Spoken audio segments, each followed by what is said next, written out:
J'ai publié il y a quelques semaines sur mon site web un petit fichier au format tableur XLS pour pouvoir faire ses relevés et ses statistiques de consommation de chauffage à combustion type Webasto, Everpacher, Shinasto, etc., etc.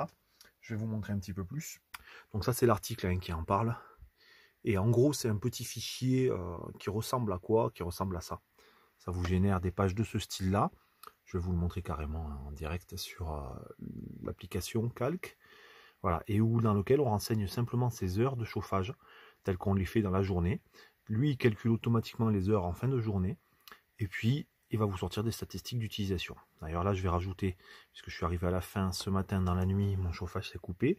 Donc je vais mettre minuit, hop,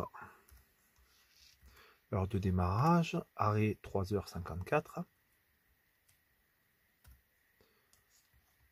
Hop, voilà, donc on voit qu'il m'a calculé que j'avais bien 3 heures de chauffage dans la journée.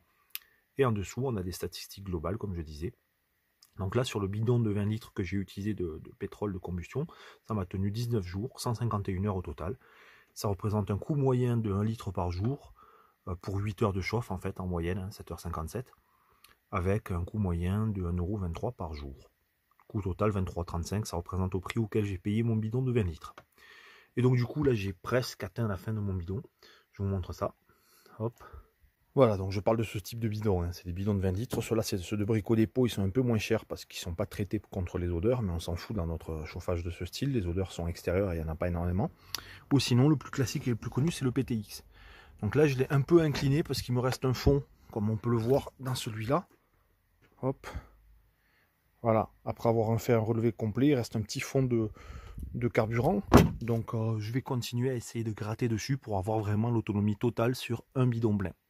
Et je vous montrerai ça en conclusion.